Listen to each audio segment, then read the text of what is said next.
Presentar primero entonces a Arantxa Acha. Arantxa Acha es licenciada en Biología de la Universidad del País Vasco y tiene un máster en Conservación y Desarrollo Rural por la Universidad de Kent. Desde el 2014, Arantxa es directora de UNESCO Etxea, el Centro UNESCO del País Vasco, que trabaja en los ámbitos de sostenibilidad, la educación, la cultura y los derechos humanos en el País Vasco. Alex Fernández Muerza es doctor en periodismo y profesor de comunicación científica en la UNED, periodista de ciencia y medio ambiente e investigador del BC3 en comunicación del cambio climático.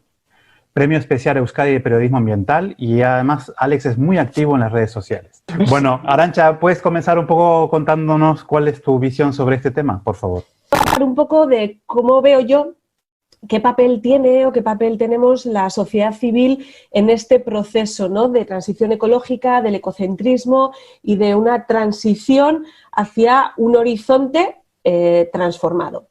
Entiendo que el aporte que yo hago es de lo que es la sociedad civil organizada, es cómo ciudadanos y ciudadanas nos articulamos, nos unimos en torno a intereses que compartimos, a preocupaciones que compartimos y cómo queremos ser un agente social activo en esos temas, ¿no?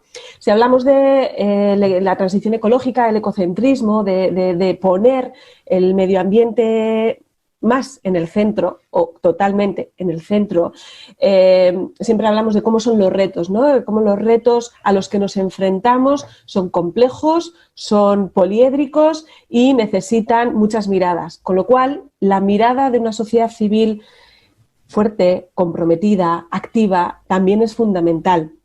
Tenemos por delante que hacer una apuesta social que sea colectiva, que cada cual, desde lo que Naciones Unidas llamamos responsabilidades compartidas pero diferenciadas, cada cual tiene que poner todo el músculo en el proceso. Entonces, bueno, la sociedad civil, el mundo del asociacionismo tiene que estar ahí presente. Un ejemplo es UNESCO Etxea y otro ejemplo clarísimo es Esku Ikaskuntza, ¿no? Cómo llevar a la acción colectiva la transición ecológica al ecocentrismo.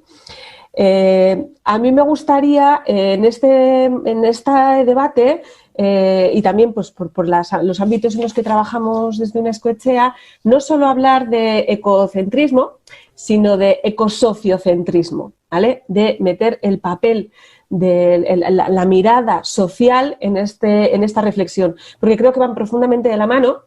Y porque ya lo hemos aprendido, cuando no miramos la realidad en sus 360 grados y dejamos de lado algún aspecto, se nos cae. Por eso, cuando hablamos de la transición ecológica, tenemos que hablar de una transición ecológica justa, ¿no? Si no tenemos en cuenta qué impacto tiene en las personas y en los grupos más vulnerables, no vamos a poder llevar esa transición a buen puerto. Entonces, ¿la sociedad civil qué aportamos? Pues aportamos esas miradas también, las miradas de quien se queda atrás o quien se está quedando atrás, o mejor dicho, a quien estamos dejando atrás. Estamos dejando atrás el planeta, de eso no hay duda, y estamos dejando atrás a colectivos que sufren más los impactos de la degradación del medio ambiente, que sufren más los impactos del modelo productivo consumista en el que estamos arraigadas y arraigados, y que por ello necesitamos tener esa mirada mucho más presente. ¿Qué pasa con los refugiados climáticos? ¿Qué pasa con las comunidades indígenas? ¿Qué pasa con las comunidades rurales, que son productoras de alimento, que son custodias de los espacios naturales, pero que quedan muy fuera, en algunos casos, de las decisiones de mayor impacto? Entonces, la sociedad civil tiene también ese papel, ¿no?, de hacer de puente entre diferentes agentes para amalgamar miradas y hacer ese plan, esa apuesta conjunta, pues que sea lo más rica posible, porque será la única forma de que sea realmente transformadora. ¿Cómo hacemos? ¿Qué otro papel jugamos? El de puente. Lo iremos viendo a lo largo de la sesión. En los temas de medio ambiente, el papel de la comunidad científica es fundamental, el generar conocimiento veraz, conocimiento actualizado, conocimiento fidedigno que pueda alimentar las decisiones, pero muchas veces se nos queda muy lejano del día a día de las personas. Y Alex, estoy segura de que lo mencionará también desde la comunicación, pero la sociedad civil también hacemos ese papel de digerir la información y llevarla a la realidad del día a día de las personas. ¿Qué significa un aumento de 2 grados de la temperatura global? Pues eso, así dicho, no tiene un impacto tan claro en la emoción de las personas, con lo cual es más difícil activarnos. Bueno, pues es papel nuestro ir dando claves mucho más concretas, mucho más cotidianas, que puedan activar. Y ese es el otro papel que creo que podemos trabajar desde la sociedad civil. Activar a la ciudadanía, a las instituciones públicas, al sector privado, a la academia. Activar proporcionando información veraz, proporcionando información concreta, ayudando a que esa información se convierta en conciencia. Estamos infoxicados en algunos casos y eso puede generar un efecto de pantalla. Entonces necesitamos romper esa pantalla y llegar a la emoción, porque además está más que demostrado que solo es a través de la emoción como podemos cambiar las actitudes. Y a partir de esa concienciación y emoción, llevarlo a la acción. Y a la acción llevarlo también dando ejemplos, dando herramientas, explicando qué impacto tienen las decisiones del día a día de cada persona. Yo creo que a nivel de ciudadanía somos muy conscientes de, ¿no?, las R's: reciclar, reducir, reusar, la economía circular. Somos como muy conscientes, pero no tengo muy claro que ese conocimiento luego lo llevemos a la práctica. Entonces yo creo que es necesario quizá ir de la mano a dar herramientas muy concretas para que cuando una persona tenga que tomar una decisión ya se haya planteado de antemano esa decisión, que no es tan sencilla. Quiero decir, tengo que comprar un electrodoméstico. Pues si ya hemos llegado al ejemplo de a la hora de comprar electrodomésticos también puedes elegir y también tienes responsabilidad. A la hora de elegir mi destino de vacaciones, y este año además que todos vamos a repensar nuestras vacaciones, quizás sea un buen momento para meter nuevos elementos en la ecuación, pues ¿dónde voy a ir? ¿Cómo voy a ir? ¿Qué voy a hacer? ¿Qué voy a consumir? ¿Con quién voy a estar? Ese tipo de preguntas hay que trabajarlas de antemano. Y yo creo que es a través de organizaciones de la sociedad civil que trabajamos un poco en la sensibilización, en la educación y en la transformación social, tenemos también ese papel de ir dando esas herramientas, ¿no? El mirar, el incorporar esa mirada de los colectivos vulnerables. Y yo aquí sí quiero hacer un inciso, ¿no?, específico. Hablaba del ecosociocentrismo. No nos podemos olvidar que la degradación del medio ambiente, los impactos del cambio climático tienen un impacto enorme en los derechos humanos de millones de personas en todo el mundo. En todo el mundo, incluso aquí. La degradación del medio ambiente impacta el derecho a la vida, a la vivienda, a la salud, al agua, a la paz, el derecho humano al medio ambiente sano, que si no está formulado como tal, como derecho humano, sí está recogido en muchos acuerdos. Con lo cual, ese binomio entre medio ambiente y derechos humanos tiene que estar muy bien engrasado, tiene que estar, porque además estos son los ciclos que se retroalimentan positiva o negativamente. Si hacemos si avanzamos en proteger el medio ambiente con una mirada de derechos humanos, estaremos mejorando la calidad de vida de millones de personas. Y si mejoramos la calidad de vida de millones de personas para que accedan a una vida digna, con una mirada medioambiental, estaremos reduciendo el impacto del medio ambiente sobre ellas. Con lo cual, en estas charlas estamos centrados quizá más en la parte medioambiental, pero no podemos dejar que no vayan de la mano, ¿no? Y ahí pues, el ejemplo de la Agenda 2030 y cómo está muy interconectado los aspectos de desarrollo social y económico con el medioambiental y no se pueden desgranar, creo que es fundamental. Y sobre todo, porque la degradación del medio ambiente en la que vemos, que vivimos, que ya somos conscientes, que ya la ciencia es inequívoca, aunque haya todavía, no se me ocurren las palabras para decirlo suavemente, pero haya personas que se atrevan a poner en duda la degradación medioambiental, la crisis climática, sí sabemos que es fruto del modelo productivo y de consumo que tenemos. Y eso, el impacto de la degradación del medio ambiente en la vida diaria de las personas es muy desproporcionado. Los territorios, sea a nivel global o a nivel más local, los territorios con una mayor huella de carbono, una mayor huella ecológica, sufren menos el impacto de esa degradación del medio ambiente. Si miramos quiénes consumen y quiénes producen, y dónde están las desigualdades socioeconómicas, el gráfico es muy claro. Está muy focalizado el beneficio, y entendedme con muchas comillas, el beneficio del modelo de desarrollo que tenemos entre manos, está muy focalizado en algunos territorios y el perjuicio en otros. Con lo cual, la responsabilidad social que tenemos a la hora de dar respuesta es inequívoca. Voy a ir ya, ya un poco dando las últimas pinceladas antes de ceder la palabra, porque creo que es importante también poner la mirada en la realidad de hoy, de los últimos 3-4 meses y de qué nos hemos encontrado como sociedad. Hemos visto, quienes venimos trabajando con el medio ambiente y en la transformación ecológica a tiempo, creo que muchas veces nos hemos preguntado por qué no conseguimos activar a la gente, por qué no se responde si es evidente que la problemática está ahí y que va a tener un impacto. Y de repente hemos tenido una emergencia sanitaria que ha derivado en una emergencia social, económica, de igualdad, de colectivos vulnerables, en todo, y una emergencia sanitaria en la que, por lo menos en nuestro territorio, la respuesta ha sido inequívoca. Como sociedad hemos querido parar esta crisis lo mejor que hemos podido y hemos llegado a un nivel de esfuerzo colectivo increíble, maravilloso, en mi opinión. Se habrán tomado decisiones, habrán hecho cosas mejorables, porque hay muchas cosas que hasta que no ocurren no podemos anticiparlas. Pero como sociedad hemos decidido que queríamos parar esta crisis. Pero la crisis medioambiental y social no hemos decidido como sociedad que queremos pararla. Eso es un fallo que tendremos que ver por qué en unos casos sí y en otros casos no.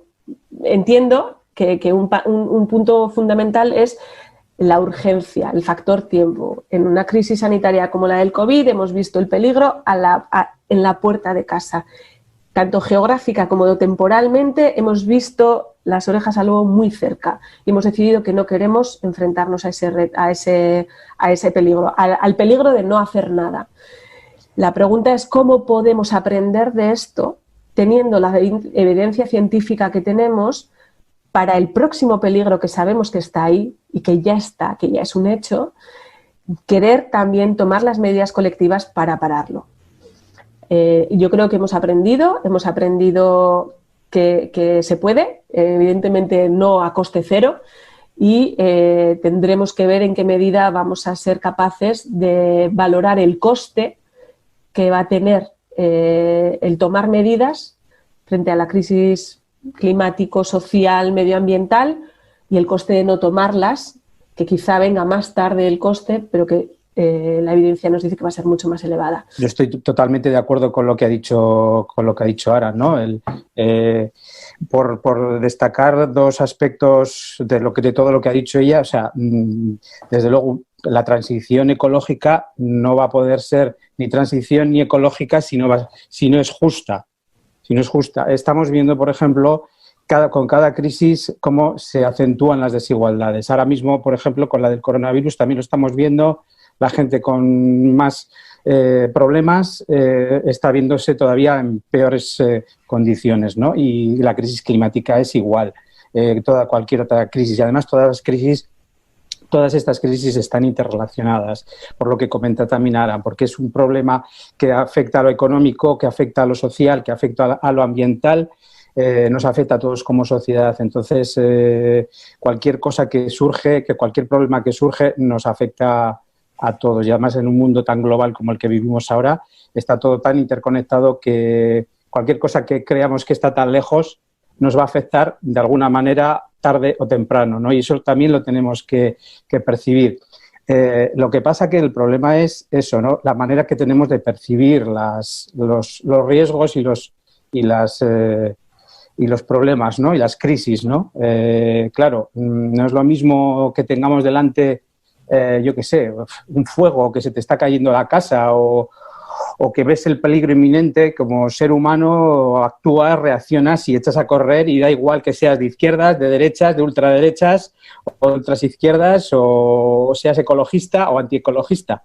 Tú echas a correr y ves el peligro y con todas las personas que están a tu lado reaccionas y actúas. ¿Qué pasa con la crisis climática? Pues que no lo vemos, no estamos viendo el problema tal cual como es una emergencia, ¿no? Que también desde el punto de vista de la comunicación se podría debatir, ¿no?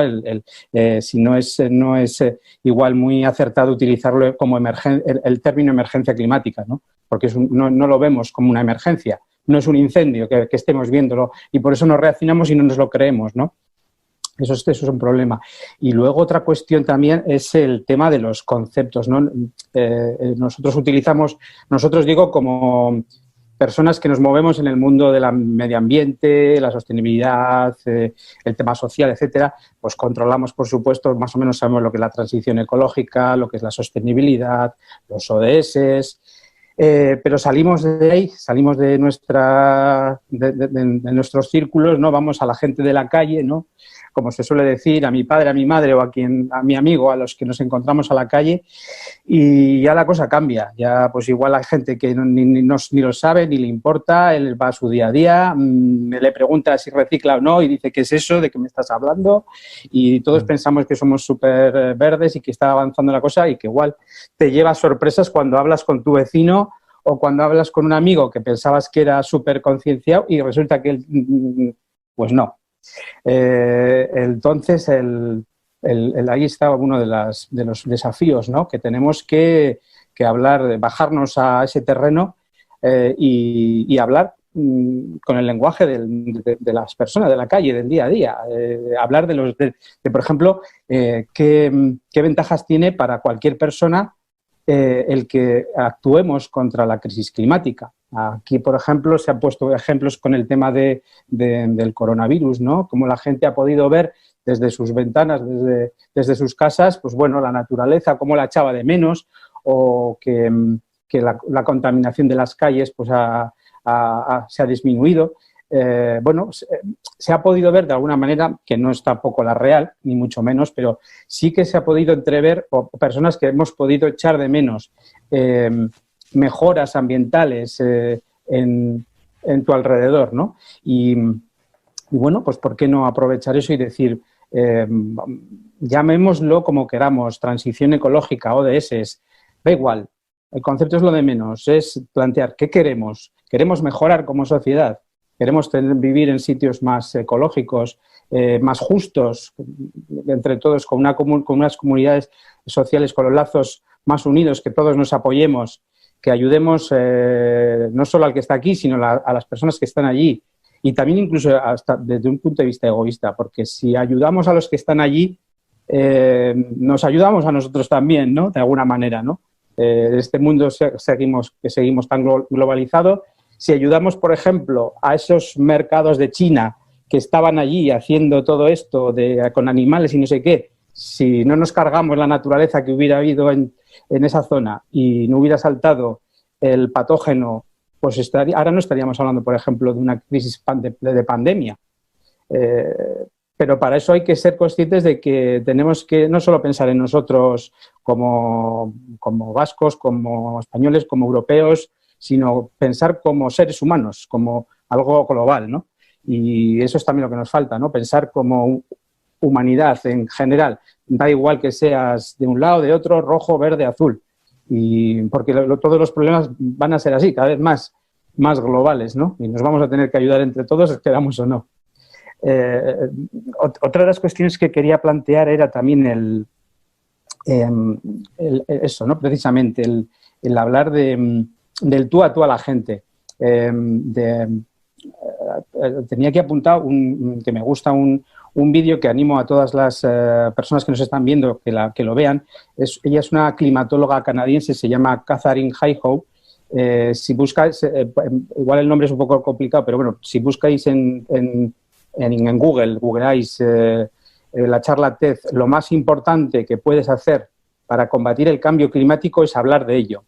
Y esta mujer ha conseguido más de 3 millones de visualizaciones en esta charla TED. Y ella lo que nos viene a decir, ella es una buena científica, una buena divulgadora, y ella cuenta pues, una anécdota, ¿no? Cuando ella estaba hablando del cambio climático en Estados Unidos, vive en Texas, sitio súper conservador, súper pro-Trump, y ella habla del cambio climático y de repente le para una persona y le dice, oiga, usted es de izquierdas, ¿verdad? Y dice, no, soy canadiense. Es, un poco por la broma de decir, a ver, ¿qué más da que seamos de izquierdas, de derechas, que sea de un lado? Es que el cambio climático nos afecta a todos y hasta que eso no lo tengamos claro, va a ser un tema de enfrentamiento político. Tenemos que eliminar ese enfrentamiento político y pensar que es una cosa que nos afecta a todos y que tenemos que luchar entre todos y entre todas para eso. Y hasta que eso no lo consigamos, va a ser muy complicado hacerle frente de esa manera, ¿no? Coincido también con lo que decía Aran, el tema de la emoción. Desde el punto de vista de la comunicación, por supuesto, y como periodista, los datos son fundamentales y esenciales. También está habiendo una falta de información en el sentido de la palabra, de información de calidad, no de esa infoxicación que decía Aran, de datos que no están contrastados, incluso manipulados. Ya no digo los bulos, ni que eso ya es aparte. Esa es la cuestión, ¿no? La información veraz y contrastada, eso es esencial para poder saber lo que está pasando. Pero necesitamos también emocionar a las personas, llegar al corazoncito de cada uno y que pueda, de esa manera, que reaccione o que reaccionemos todos, ¿no? De alguna manera. Yo diría que necesitamos esas dos cosas que estén perfectamente unidas. La información, por un lado, datos reales de lo que está pasando, datos que a veces no nos gustarán con lo que nosotros pensamos. Tenemos que escuchar a los diferentes, a las personas que no piensan como nosotros. Eso nos va a enriquecer. Tenemos que ver a los demás también y ver otros puntos de vista, porque eso al final va a ser lo más enriquecedor. Y también la emoción. Emocionarnos, hablar a las otras personas. Y volviendo un poco a lo que comentaba esta mujer, Katharine Hayhoe, ella decía eso. Lo que mejor podemos hacer contra el cambio climático como personas es ir a donde la vecina, ir a donde nuestro familiar, ir a donde nuestro grupo de, yo qué sé, de vecinos, a nuestros compañeros de trabajo, nuestros círculos cercanos y hablar, pero no como climatólogo, no como experto, no como votante de izquierdas o de derechas, no, como personas, lo que nos afecta a nosotros en nuestra vida cotidiana, cercana, cómo podemos solucionarlo, qué nos va a beneficiar también y también qué cosas pueden cambiar que no sean buenas. Por eso esa transición ecológica tiene que ser justa, porque va a haber sectores que van a salir perjudicados. Pongamos por caso el sector del automóvil. Hemos visto ahora el caso de Nissan. Todas las personas que van a ir a la calle, porque es un sector que tarde o temprano no está encajando. Bueno, pues ¿cómo podemos hacer? El sector del petróleo. Pues el petróleo en una transición ecológica ya no puede estar. Todas esas personas que trabajan en ese sector no las puedes decir, ¡hala! Ahí os quedáis y vamos a ser ahora todos súper ecológicos, vamos a poner todos paneles fotovoltaicos y todos felices. A esas personas hay que darles una salida, hay que darles una forma de seguir viviendo, que tienen el mismo derecho que todos. Y eso hay que tenerlo muy, muy en cuenta también. Y ya por último, idea que quería aportar es que tampoco nos tenemos que agobiar, no tenemos que caer en la ecoansiedad, ¿no? En decir, es que si yo no reciclo todo, porque ahora si yo no pongo en mi casa todo súper ecológico, si yo ahora no estoy en 20 ONGs, si yo ahora no, yo qué sé, voy a las concentraciones por el clima, pues entonces es que no puedo, no soy inútil, no, lo que estoy haciendo no es suficiente. No, todo lo que hagas va a ser suficiente, hay que verlo en positivo. Cuanto más lo hagas, mejor.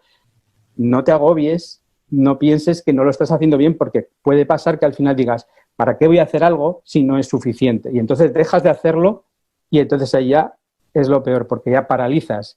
No poder, por eso digo, no caer en esa ecoansiedad, ¿no? Y que no te juzguen los demás. No, es que tú, fíjate, el vecino que es de la organización, yo qué sé, ecologista tal, y hace esto. En cambio, tú simplemente solo reciclas, por decir algo. Pues tú también tienes que, tu aportación también es buena. Intenta hacerlo cuantas más cosas mejor, evidentemente, pero no te agobies. No te agobies porque si no te paralizas. Y si tú te paralizas, tu vecino te paraliza, todos nos paralizamos, entonces ya no hay nada que hacer. Sé que hay un debate profundo entre poder hacer y lo que debo hacer. Entre el poder y el deber, ¿no? Absolutamente. Porque a veces el deber es una cosa y el poder es otra. Y la cuestión de las políticas es que no hablan tanto del deber, sino dar las condiciones para que podamos, ¿no? Yo creo que la pregunta entre poder y deber es interesante en este punto, ¿no? Yo creo que es muy interesante en dos vías. Entre lo que tengo responsabilidad de hacer y luego cómo eso puedo llevarlo a cabo, porque una cosa son las responsabilidades y otra cosa es la capacidad que tiene, ¿no?, cada cual o cada organización o cada institución para transformar la realidad y dar respuesta a esa responsabilidad. Y luego está la pregunta de, dentro de lo que yo puedo hacer, dentro de lo que yo quiero hacer, o sea, es el poder, el deber y el querer. Vale. No siempre están alineadas. Entonces, en ese sentido, hay veces que pueden estar en una misma línea, pero con gradiente. O sea, quiero hacer mucho, debo hacer mucho, pero luego puedo hacer poco. Pero es que puede que deba hacer algo y quiera hacer lo contrario. Y entonces esas incoherencias, y estoy hablando en todos los niveles. A mí me gusta, o sea, y parte del trabajo que hacemos nosotras es tratar de influir en las políticas públicas, y es una responsabilidad enorme, pero creemos que en este tema en concreto la responsabilidad individual es descomunal. Y las incoherencias entre querer, poder y deber es que están... La condición humana, ¿no? La condición humana. Alex, ¿qué opinas de esto? Sí, es muy complicado el unir el poder y el deber hacer, ¿no? O sea, igual también nuestros amigos y amigas de la educación ambiental también seguro que nos pueden decir, ¿no?, que hay que hacer ese trabajo previo de educar a la gente para que lo que al final no haya que llegar al tiene usted que hacer algo porque yo qué sé, sino yo veo que hay que hacerlo y puedo hacerlo, pues lo voy a hacer. No hace falta que nadie me diga que usted debe hacer eso, ¿no? Pero al final sí que es verdad que hay veces que no queda otra y que pues hay que también que tienes que decirle a la gente, sobre todo a la que no quiere hacer, que debe hacer. Pero ¿qué pasa con el poder industrial? Y ese es el gran conflicto entre ciudadanía. ¿Quién contamina más? ¿Quién tiene que cambiar primero? ¿La ciudadanía a través de su educación, su concientización, o el sector industrial a través de unas políticas diferentes? Claro. No, desde luego que el sector industrial económico es clave para esta transición ecológica, porque precisamente dentro de lo que es el problema en sí es ese uso insostenible de los recursos energéticos, recursos naturales, etcétera, y ahí el papel de las empresas es esencial. Entonces tienen que entrar cada vez más y claro, lo que pasa es que son las que más han incidido en el problema son las que menos interesadas están en poner las soluciones, ¿no? Pero también es verdad que no les va a quedar otra porque en el caso del petróleo, como es un recurso que no es renovable, se le va a acabar. Entonces van a tener que cambiar de negocio. Quieran o no. Y pasa que ahí está la cuestión, que nos dé tiempo a los demás para que no, antes de que se acaben con el planeta, ¿no? Porque dicen, bueno, en 30, 40 años, pues bueno, pero es que ya hace falta tomar decisiones ahora, no dentro de 40 años cuando ya no haya petróleo o que ya sea tan complicado extraerlo que no sea económicamente interesante hacerlo, ¿no?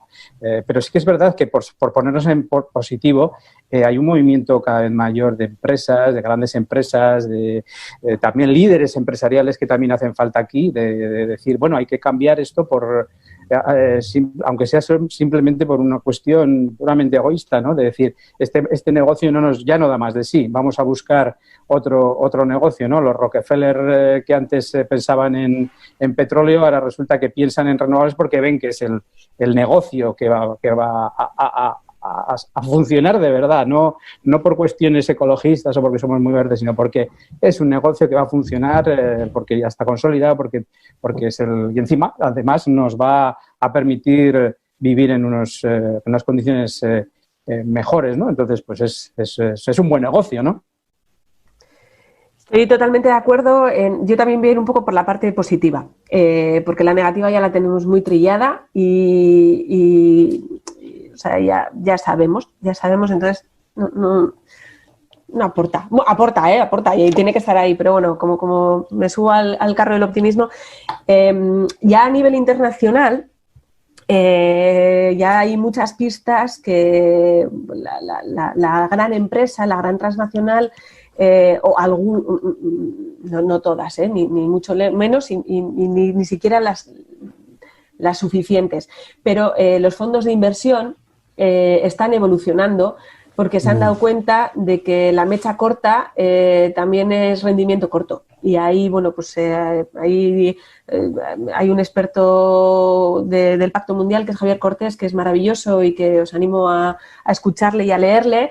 Él va explicando cómo los fondos de inversión internacionales más grandes ya no hacen inversión inmediata, ya están haciendo inversión a medio y largo plazo con criterios muy definidos y muy alineados en algunos casos con la Agenda 2030, porque entienden que la sostenibilidad también tiene una repercusión directa sobre el beneficio de su inversión, ¿no?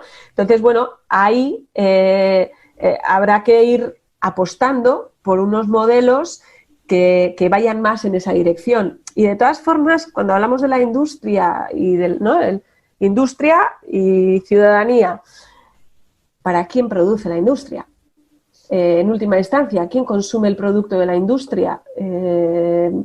No hay un mundo paralelo donde se van todos la maquinaria pesada. Esa maquinaria pesada o el gran consumo de recursos y gran emisión de contaminantes y CO2 y demás está generando productos que en última instancia son de uso de la ciudadanía, no de toda, porque ahí tampoco hay igualdad. Entonces, claro, ahí hablaban del poder del consumismo y la influencia en el cambio climático. Fundamental que los fondos de inversión quieran mirar a medio o largo plazo en la sostenibilidad para poder tener un rendimiento decente y que la industria pesada tenga esa presión por arriba y también por abajo del consumidor. Y hay un montón de campañas de boicot, porque es una herramienta de incidencia, de boicot a empresas que ha girado 180 grados la política de una empresa. No, eso no lo podemos diseñar. La pregunta es en qué medida también como consumidores queremos pagar algo más o renunciar a algún tipo de productos o no cambiar de móvil cada X tiempo. Sí, no, es otra cuestión. También nosotros como consumidores y como ciudadanos, concienciarnos de que consumir más no es ser más felices también, ¿no? ¿Para qué queremos cada vez más cosas si tampoco nos sirve para estar mejor ni para ser más felices? Y luego también el tema, claro, es toda esa presión que dice Aran desde la ciudadanía, también desde las instituciones, desde la política, desde los gobiernos. Si los países aplican leyes que aspiran a esa transición ecológica, las empresas se van a tener que mover en esas legislaciones, con esas reglas. Entonces, cada vez va a serles más complicado a los que no asuman esa línea tener beneficios. Y si no tienen beneficios, van a salir del mercado. Entonces, está todo muy interrelacionado. Ciudadanía, economía, política, todo, pero todo tiene que converger a la misma vez, ¿no? Y de la misma manera, ¿no? Si no, no funciona. Efectivamente, deberíamos impulsar grandes inversiones públicas en las zonas rurales para que se desarrollen sin perder las raíces y sin impulsar esta cuestión que es muy importante, que es el despoblamiento de las zonas rurales y con su impacto medioambiental que tiene todo esto de la sobreurbanización, ¿no? Que lo que se trata, y también por un principio de igualdad, es de hacer inversión pública para que las personas que viven en entornos rurales tengan un acceso a una calidad de vida y a unos servicios públicos que no estén tan lejos de los estándares que hay en las zonas, en las ciudades. O sea, yo creo que ese es el punto fundamental. Quien decide vivir en una zona rural o quien vive tradicionalmente en una zona rural, una principal razón para despoblar esas zonas es la calidad de vida o los estándares de calidad de vida que hemos decidido que son prioritarios. En las zonas urbanas pues hay mayor acceso a servicios y demás. También no solo creo que sea inversión pública en servicios, sino cómo recompensamos justamente a las personas que viven en entornos rurales y que en muchos casos son los productores de los alimentos que tenemos en nuestra mesa. Y en qué medida está la cadena de valor, y eso ha habido hasta poco antes del confinamiento, eso estaba muy sobre la mesa, algo que ahora se ha desaparecido un poco, en qué medida el valor del trabajo de las personas que trabajan en el ámbito agrícola, por ejemplo, está reconocido con una remuneración digna. No lo está, no lo está. Entonces, bueno, yo creo que es inversión pública, no especialmente en infraestructuras, que en algunos casos sí, pero creo que más en servicios públicos y también una remuneración digna, que en este caso creo que todavía está lejos.